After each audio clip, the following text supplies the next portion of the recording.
Just 11 days ago, on April 28th, Alfred and Seville, Armand, were attending their music store in Bethel, Parke, Pennsylvania, where a man who was just inside their store returned with a club. The criminal struck 71-year-old Seville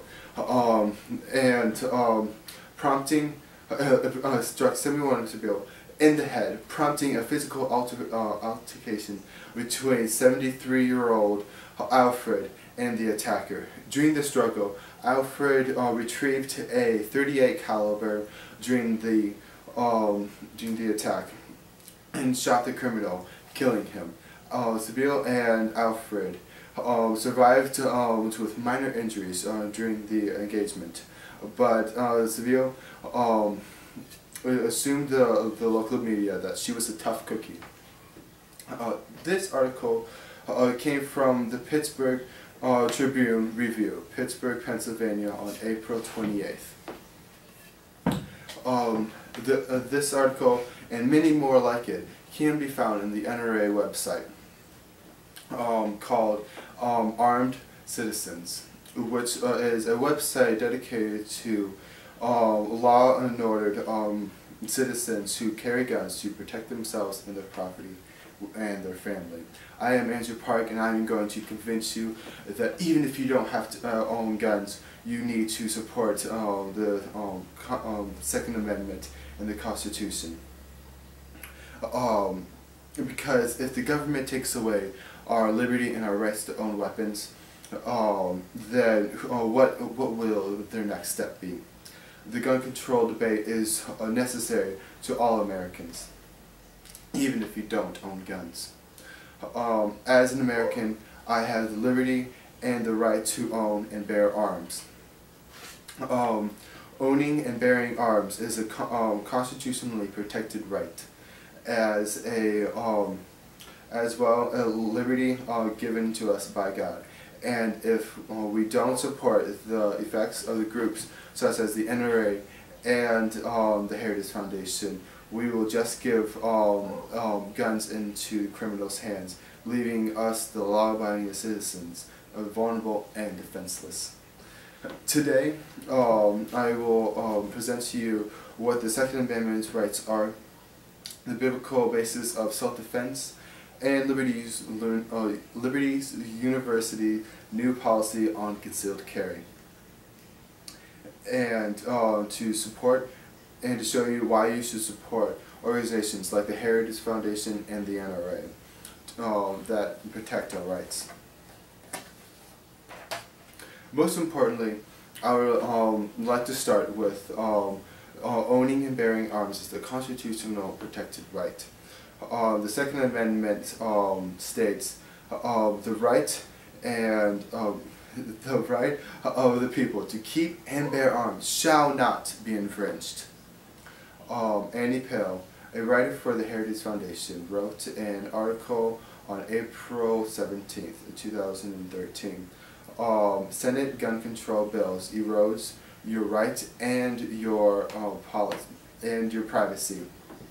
Two people from the Heritage Foundation pointed out gun control does not correlate with the damages and violence. If gun control were a panacea, then Washington, D.C., Oakland, and Chicago, which are very strict in gun control laws, would be among the safest places to live, but they are not. They're among the most dangerous.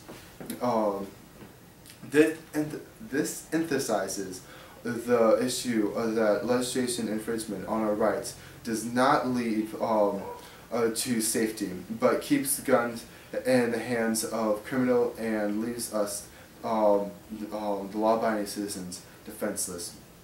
Unlike D.C., Oakland, and Liberty and Chicago, Liberty University has taken a different stance on gun rights, which brings me to my next point. Liberty University students may now carry concealed weapons across campus. According to Liberty's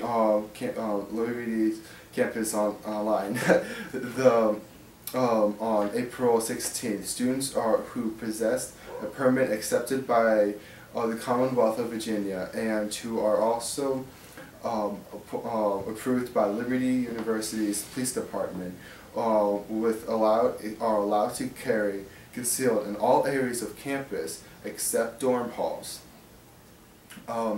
Even though Liberty University is a safe campus, I hope the new policy would make sure that any criminals that have any thoughts of doing harm or evil at Liberty University will now know that the students and faculty are armed and ready to protect themselves. To support Liberty University's stance, here are some biblical passages that shows that God has given us the right to defend ourselves. The first passage is Luke 22 and 22 through 35 through 36. Jesus asked them, when I sent you to without purse, bag, nor sandals, did you lack anything? Nothing, they said. He said to them, but now you have a purse, take it, and if you also have a bag, take it also. If you don't, and if you don't have a sword, sell your cloak and buy one. And this shows that Jesus understood that Jesus understood that he would when he left his disciples that they needed a sword to defend themselves.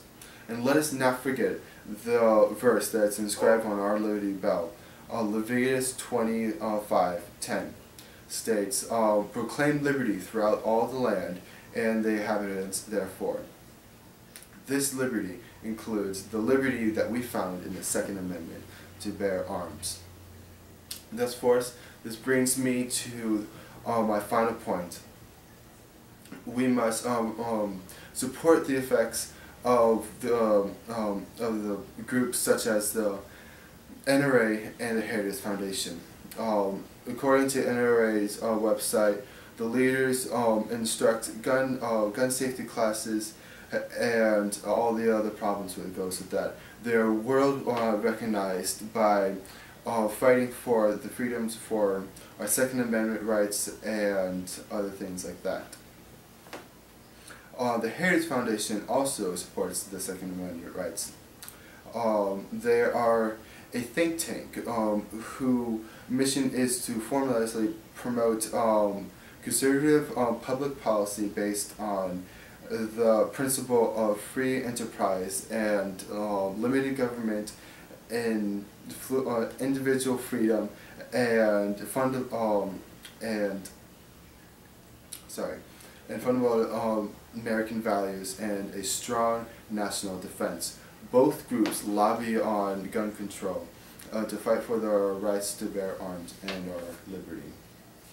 Finally, I present to you the constitutional freedom and the right that God has given us to bear arms. And I also show Liberty University a new policy and also supports the right to bear arms. We must support the effects of the groups such as the NRA and the Heritage Foundation.